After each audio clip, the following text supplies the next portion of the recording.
हरे कृष्णा। अध्याय 8 श्लोक नंबर 15। मामुपेत्य पुनर्जन्म दुःखालयम् अशाश्वतं नाप्नुवन्ति महात्मानः संसिद्धिं परमं गतः। इसका अर्थ, मुझे प्राप्त करके महापुरुष जो भक्ति योगी हैं कभी भी दुखों से पूर्ण इस अनित्य जगत में नहीं लौटते, क्योंकि उन्हें परम सिद्धि प्राप्त हो चुकी होती है।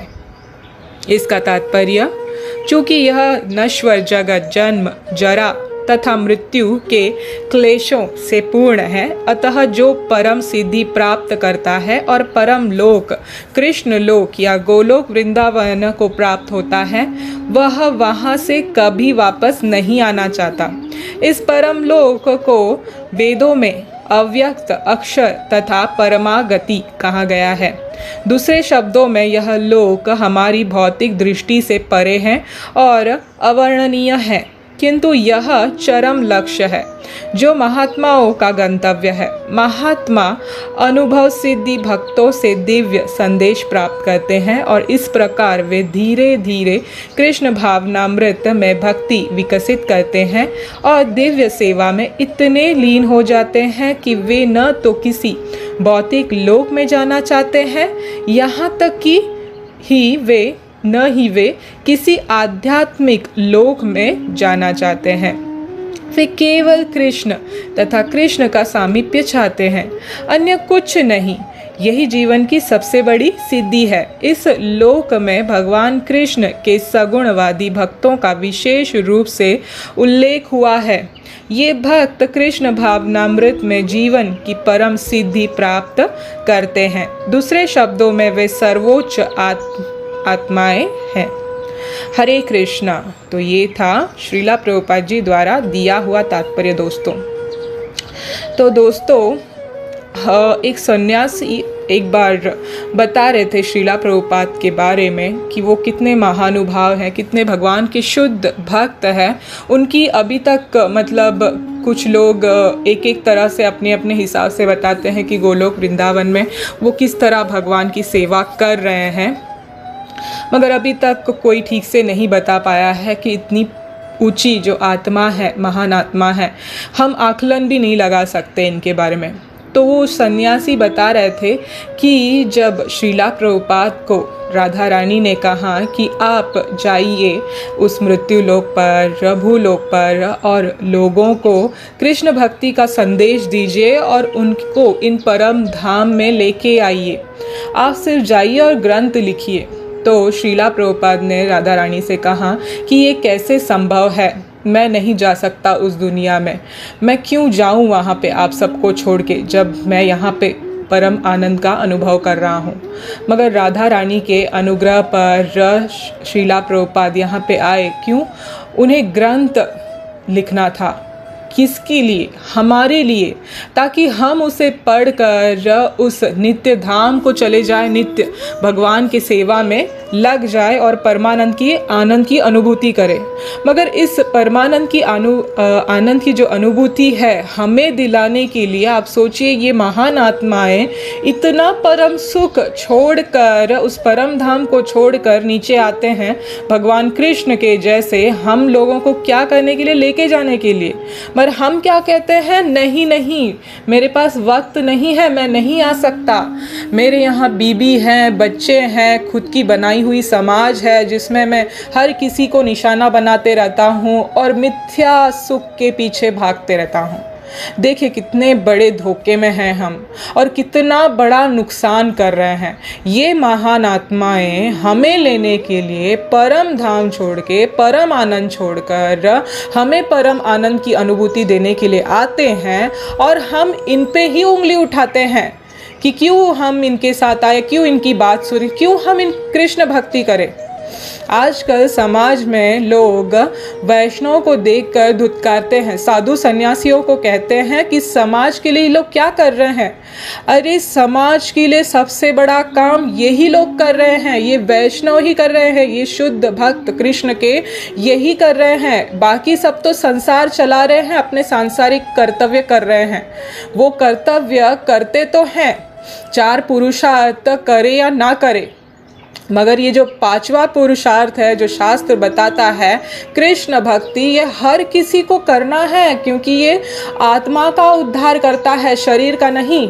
हम जो रोज़ नित्य नियत काम करते हैं, जो भी कार्य करते हैं, ये सब शरीर को मेंटेन करने के लिए, उसका पालन करने के लिए करते हैं, जो कि एक ना एक दिन मिट्टी में मिल जाना है या अग्नि के समावेश होना है।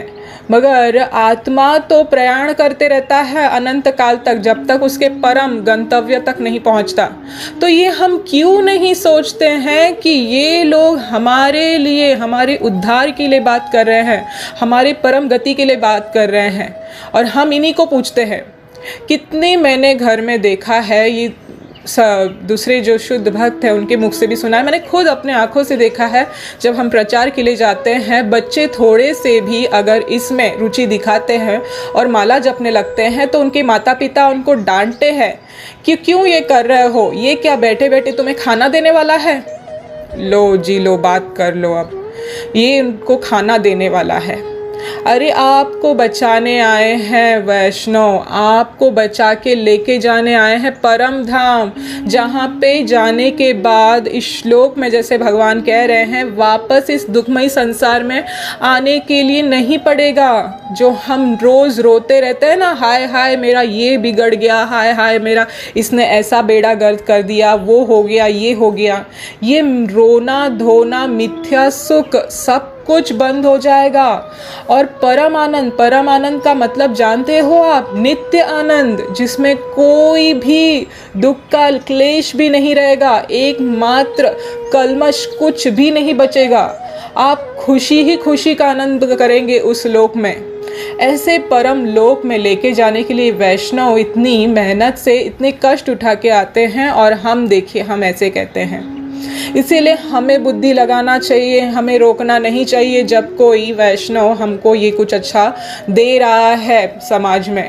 हमारे बच्चों को प्रोत्साहित करना चाहिए, भगवत गीता, भागवतम, महाभारत, रामायण, ये सब पढ़ने के लिए प्रोत्साहित करना चाहिए हमें बच्चों को।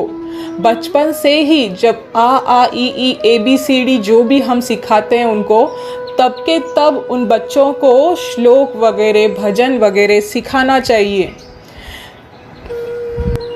इस श्लोक में, इन सभी श्लोकों में जो अभी शुरू करेंगे, भगवान बता रहे हैं एक एक करके, इनमें सब भगवान शुद्ध भक्त के लक्षण और उनका जो फायदा है, जो परिणाम होने वाला है, वो बता रहे हैं। उच्च रस और उच्चतम लोक का वर्णन कर रहे हैं। क्यों ये शुद्ध भक्ति करनी चाहिए, क्या इसका परिणाम है। सबसे पहले हाईएस्ट, उच्चे से उच्चे, उत्तम क्या होता है, इसका रिजल्ट भगवान कृष्ण मिलते हैं डायरेक्टली, उनके आमने सामने हम बोल सकते हैं।